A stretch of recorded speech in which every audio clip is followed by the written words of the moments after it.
I want to thank you all for being here. I know it's, if we were here Friday, it'd been 105, and we're here today, and it's 45, so you can't win. But we'll move this right along. A lot of hot air coming out of politicians' mouths, so you'll be warmed up soon. I'm Don Parada. I'm the state senator representing this district, and we're here this morning to talk about the governor's budget, which is in the final stages of debate in the legislature. The governor is trying to cut across the board 10%. And what that means is programs that affect individuals who have care in home. I should wait for you, shouldn't I? Just be courteous. The governor has offered up a 10% across the board cut in all social services and healthcare programs. And the problem with that should be pretty obvious, although it hasn't been obvious to the governor. Not everyone finds themselves in the same position, so that a 10% cut for people who are living on a fixed income or people who are relying upon in-home care, someone to come into their home and care for them, they're in a much different situation than giving somebody a 10% cut that might work at the Department of Motor Vehicles. But we've had very little ability to convince the governor, so the Senate and Republican Democrats have restored to in-home health care services the full complement of state support that we had last year. The difference is this: the governor wants to cut back to those who come into the home to care for the persons with disabilities, the elderly, hundreds of thousands of people up and down the state who, without that service, would end up in an institution, would have to be in a nursing home or in a high care area, much more costly, far less independence, far less humane. But what the governor has done in doing that is cutting to minimum wage the hourly compensation provided for a care worker, minimum wage. Now, I don't know about most of us, but that has got to be one of the toughest and most compassionate jobs people have to do. It's not like making coffee at Starbucks or serving up breakfast at McDonald's. This is a real serious job. It's one that requires intimacy with people that you're serving, trust and confidence, people coming into your home, and the governor wants to cut these people back to minimum wage. Well, we're not going to do it, but we need for the community to understand what's at stake here, and for everyone of good faith, everybody who is a taxpayer, to recognize that we should measure our society, our health as a society, both physically and morally, by how we take care of those who need the care the most. So that's why we're here today, to talk about that and to hear from people who either provide those services or those of us who have the responsibility to make sure that those services don't get cut. I'd like to call my colleague from the adjacent district in Alameda County, Ellen Corbett, for a few comments. Thank you very much, Senator Parada, and of course I'm going to echo the remarks of our leader. I think what today is really all about is dignity and respect, and making sure we take care of those that are most vulnerable here in California. Under the governor's budget proposal, the poorest Californians are the people who are going to be hit the hardest with cuts. These are people who rely on these services for their basic daily survival. And not only is the governor proposing to reduce services to the elderly and the disabled, but also asking those workers who provide services to take care of them to take a pay cut as well, down to the minimum wage, thus making it more difficult for the elderly and the disabled to find the help that they need. And we also, of course, know what that means. Minimum wage in a Bay Area economy makes it almost impossible to be able to live here. The magnitude of the cuts to vital human services is both staggering and it's frightening. The safety net is already unraveling, but this proposal would absolutely obliterate it. The governor is trying to solve the budget crisis on the backs of people who make less than $10,000 a year, instead of proposing to close tax loopholes or propose alternative revenues for these important services. Democrats believe the state must maintain its core services to ensure Californians have a strong economy and a bright future. The governor's plan to lay off thousands of school teachers and healthcare workers and other vital civil servants would damage our economy at the worst possible time. Everyone that's here today contributes to the incredible place that California is, and we say that just because you're poor, that you should not have to suffer these wrongs. And this is not the kind of California I want to be part of. I want to be part of one that takes care of those most vulnerable. We need to find a solution that does not require California to abandon its most vulnerable residents, the poor, the disabled, and our seniors. We need to take a stand and let the governor know that this is not okay. I will not support proposals to decimate critical services that keep people living on their own. And as I said, what this is all about today, allow them to live with dignity and respect. Thank you. Thank you, Senator. Next, Michelle Lagunas Taylor, or Taylor Lagunas. Do I have it backwards? Taylor Laguna. Yeah.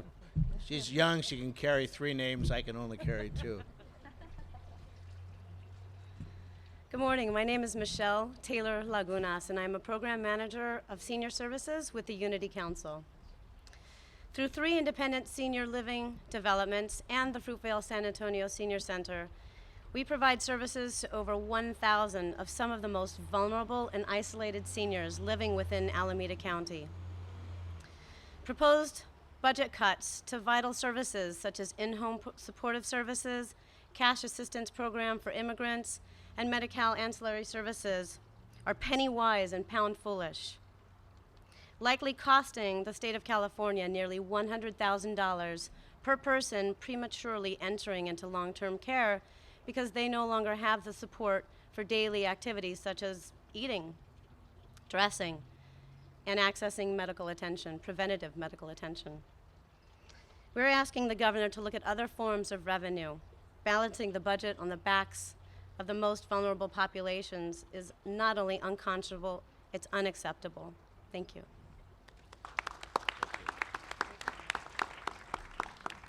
And next, Michelle, are you? Here you are. You want me to? No, it's good. It's good there. I'll run it for you. Give me a second to get up to your height.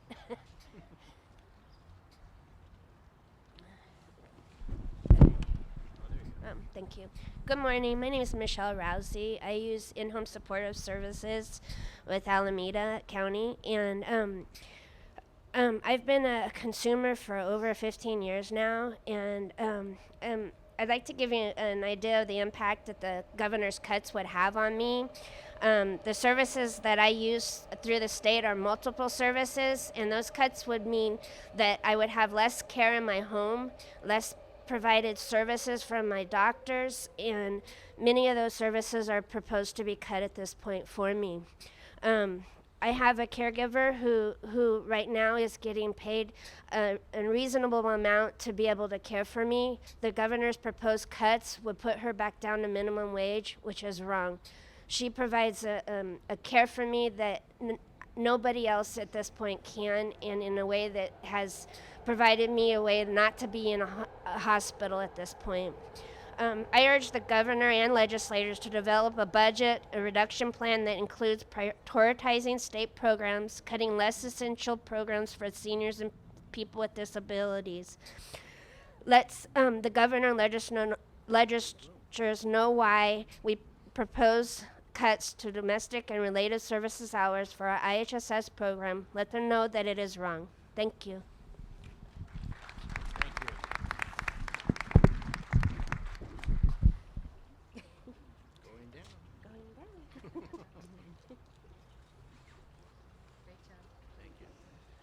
And next is Maria Sanchez. Good morning. Good morning. Thank you. My name is Maria Sanchez, and I'm proud to say I had been Michelle's IHSS provider for over 15 years. I help Michelle with getting out of bed, getting dressing, cooking, and cleaning daily. I have always working very hard to help Michelle as much as possible. I know if I was not there, Michelle will not be as active as she is now.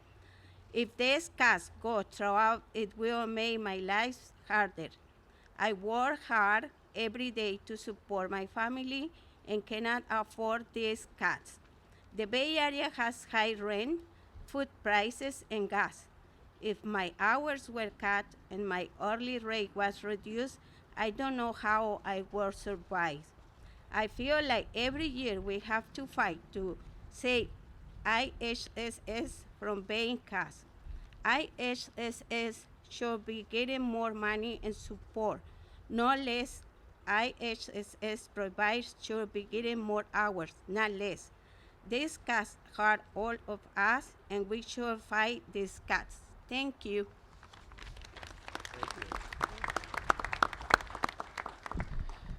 Michelle and Maria are really what this press conference is about. It's also what the fight is about in Sacramento. You know, we hear editorial writers and political pundits criticizing us, saying, why don't you just pass the budget? Why aren't you getting on with things? Well, this is what we're fighting for. This is what Democrats are fighting for. We're fighting for the ongoing provision of these services to people like Michelle, provided by people like Maria. And if we don't make that fight, no one will make that fight. And if we don't make that fight, why would we want to be in Sacramento representing the great state of California? That's what this is about. So for those out there who express dismay or contempt for the failure of the legislature to capitulate and roll over these individuals, I say to you, given the same situation, wouldn't you do the same? Wouldn't you fight for this? The governor is flat wrong to include those cuts again this year in his budget.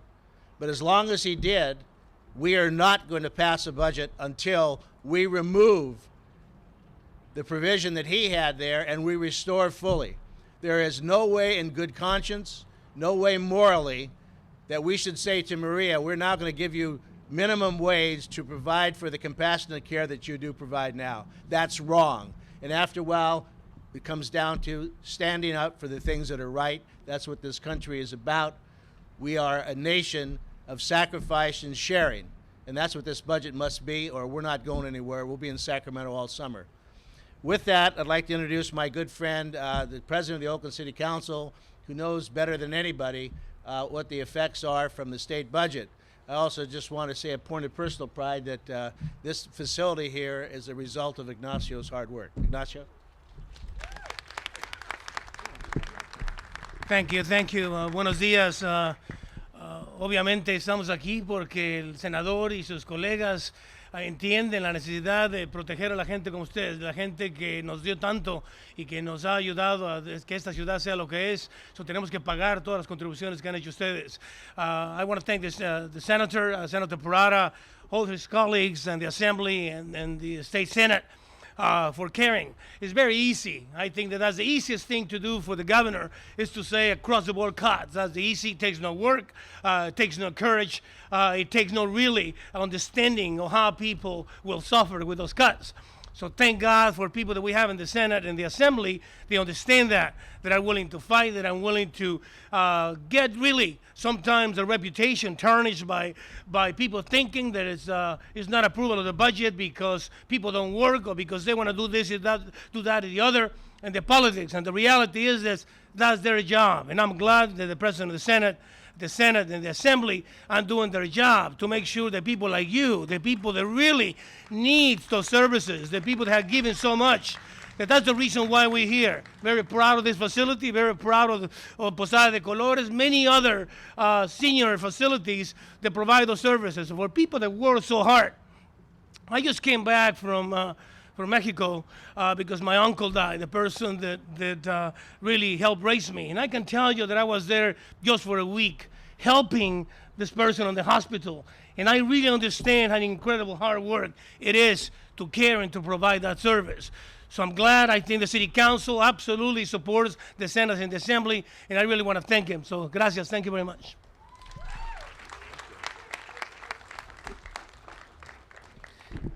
Thank you, Ignacio. We're very fortunate to have here today, everyone who represents this community in Sacramento.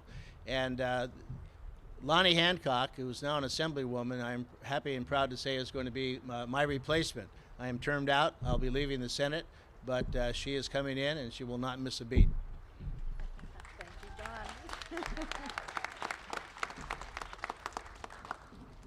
Thank you, Senator Parada. I can only add to what's been said in the very eloquent testimony from the human beings whose lives will be diminished if these cuts go through.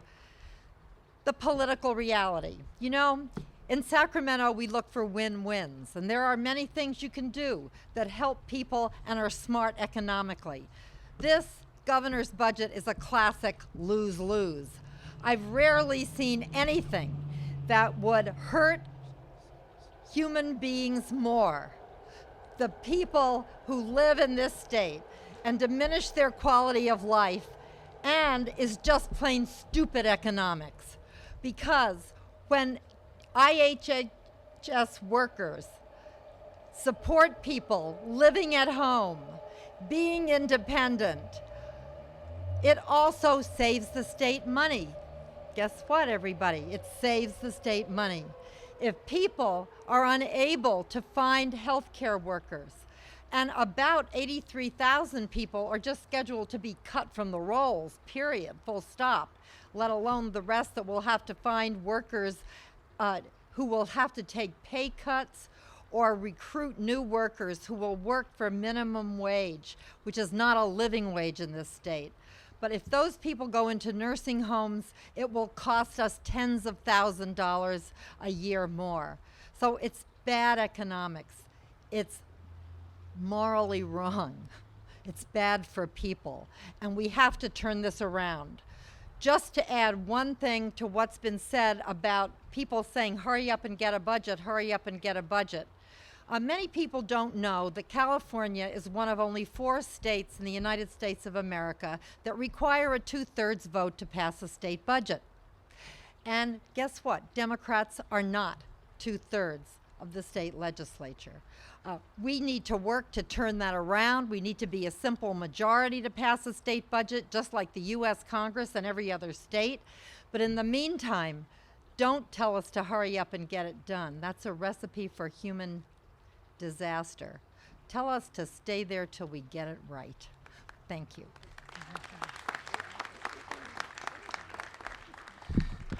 Lonnie has all the more reason to make sure that we get it right. Her husband is Tom Bates, who's the mayor of Berkeley, and he has said, don't come home, Lonnie, unless you get it right. I'd also like to now introduce Sandre Swanson, who is a member of the Assembly representing Oakland and Alameda. He has been a longtime warrior in the fight to protect the rights of individuals who are dependent upon the state for their livelihood and their survival. Sandre? Thank you. Thank you so much, Senator, and everyone for coming today. Of course, I associate myself with the comments of my colleagues about the moral imperative of funding these programs that provide the safety net for many, many Californians. But I wanted to emphasize a couple of points. As a member of the Assembly Budget Committee, and I've looked very carefully at this state budget, I will tell you that the premise upon which that many Republicans in the Assembly have said they will not raise revenue, they will not raise taxes, is disingenuous. Because this is not a budget full of waste, fraud, and abuse. This is a bottom line budget. We have just over the years given back too much in tax breaks and tax benefits, and so our revenue now can't keep up with the needs in the state. Secondly, we're not here to apologize for the services that we provide all of those people that need state assistance. And I got news for you, that all Californians now should be concerned about this budget. It will affect every walk of life in California, whether we will have a successful infrastructure program, whether we will fix our roads, whether our courts will be able to provide basic security and process their assignments, whether our schools will become different and better. And if they could, would not be 46 in the nation per pupil expenditures, but they can become first in the nation in per pupil expenditures. And so every walk of life in California is affected by this budget. So what we need right now is a transparent, honest debate regarding the question of this budget and the revenues necessary to fund this state in a way that all of us as Californians would be proud of. And so that's the fight we're engaged in right now. That's why Senator Parada and others are saying we have to stay in Sacramento. This is a tremendous, we're at a crossroad in California. And what kind of state are we going to live in? That really is the question. Will our budget reflect our priorities? And so we're very passionate about this. I'm a first-term member of the State Assembly. I do not want to have this debate next year on whether or not we're going to fund social services or whether we're going to be here and do a budget on time. So we have to deal with the systemic budget problem that faces this nation and faces the state specifically. And I think to do that, the people must engage and let the governor and every member of the Assembly and Senate know that we want truth-telling. It's time for truth-telling, and we want a budget that will reflect our priorities, and that's what we're fighting for. Thank you all for coming.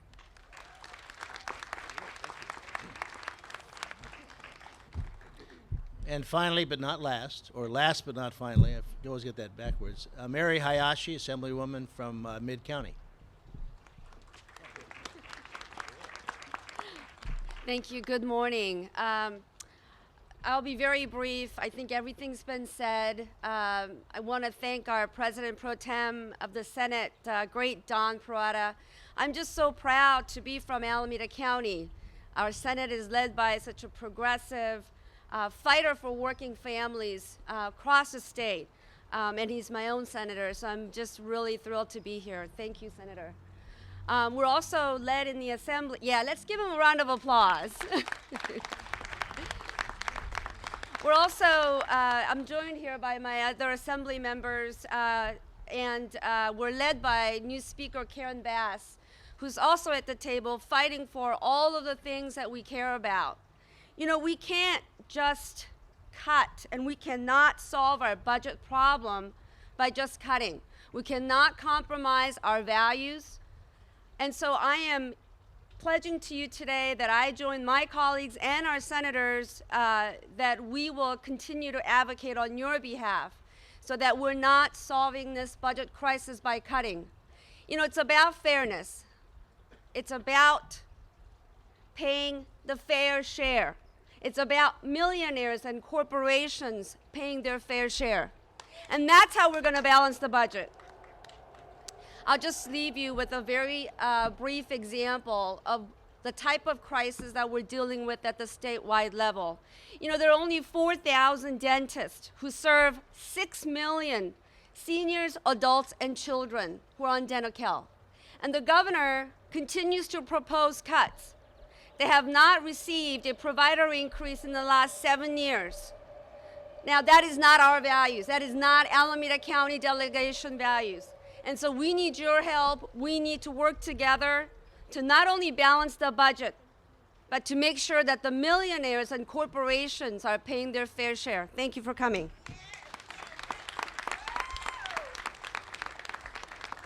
Let me just conclude by saying that all of us recognize that these are very unnerving and difficult times. We see what's happened in the home marketplace where home values are dropping. People are paying $5 for gasoline. There are cuts in employment all over the private sector. So everybody's nervous, and the entire world today is unsettled. We are mindful of that.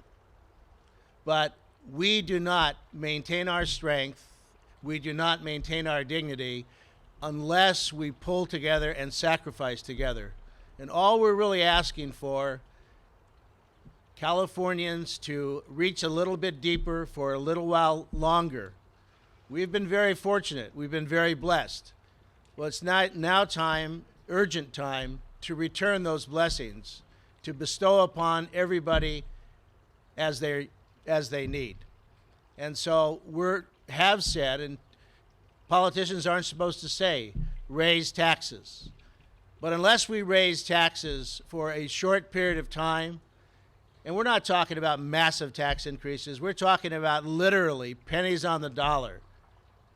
Unless we do that, there'll be the suffering in this country that we are talking about eradicating in other countries throughout the world. We must lead by example. And the example can be provided in California by the way we treat individuals who need others in order to conduct their lives in a dignified and humane way. That's all we're asking. That's what we're fighting for. That's what we're defending. And we'll be there as long as it takes to get that done. Thank you. Question? Hey there. Did you come in the back way? Yes, sir. Senator, you said raise taxes, pennies on the dollar. How would you raise taxes? In what form would this increase come? Well, the best form, of course, would be for those who have the most to pay the most. Our Republican colleagues have not been very willing to entertain that. But we've been looking at simple things like charging oil companies for the oil that they take out of the ground of California. That's something that we don't do, we should do. The easiest thing for us to do, by easiest I mean the thing that gets it done the fastest, would be to raise the sales tax by a full penny for a period of time. I particularly favor extending the sales tax to include services that people who have discretionary income, people who go to football games, people who go to health clubs, who play golf, those kinds of services are not today taxed the way they are in many other states. If we did simple things like that, we would generate the money that's necessary not only to care for people who are here and people who are in dire need, but a strong basis in our society for young people who don't have health care and families who are struggling to provide in a working community for their own families. So it's not, I don't want to say it's things that people wouldn't even notice, but it will be things that people won't even notice. It is 5% on a service like, if you go play golf and it costs you $35, 5% of that would be $1.75 that somebody would play. They're not going to stop playing golf for another $1.75, but yet Maria will be able to provide service in her home to Michelle. How do you expect to convince Republican legislators who have signed a no new taxes pledge to vote for a budget that raises taxes? Is there some trade-off that you're willing to give? Well, it's a very good question. The question was, how do you convince Republicans who have pledged that they will not raise taxes, how do you convince them to do that? Well, I believe it will be that's beyond our control, beyond the control of any Democrat.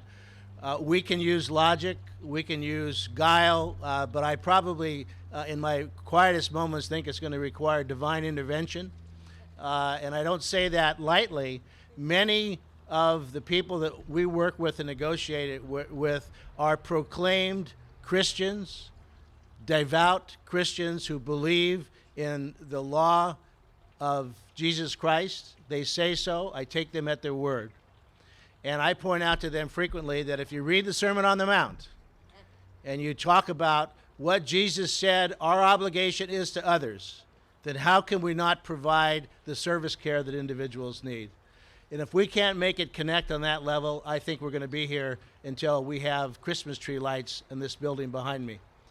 So I'm hoping and honestly praying to God that they are moved by the Spirit and to understand that we are responsible on earth for the things that we say we believe in our religion. And I don't care what religion or nationality you are, there is that common faith, there's that common belief. We're appealing to it. Senator, I'll have that discussion with you about the Sermon on the Mount later. But ultimately, when there's a budget dispute, one side thinks this way, another side thinks this way, there has to be a common medium, which means compromise. But have you drawn a line in the sand? Yeah, we have. Yeah, I mean, we're guilty. We have drawn a line in the sand. Republicans say no new taxes. And we say we're not going to lay off tens of thousands of teachers and police officers and prison guards and workers who provide care in their homes. We're not going to do that. We're not going to aid and abet the economic problem of the state of California by causing more suffering. That's our bottom line. So let's talk. And we are talking. We're talking every single day. The Republicans would like to borrow and cut their way out of a budget, and we do not think that works. But that's our bottom line. Those are our principles. If people don't share those, then they can always turn us out of office. But right now, in this state, the majority are Democrats, and that must be for some reason. Thank you. You're welcome. Oh, thank you. Thank you all for being here.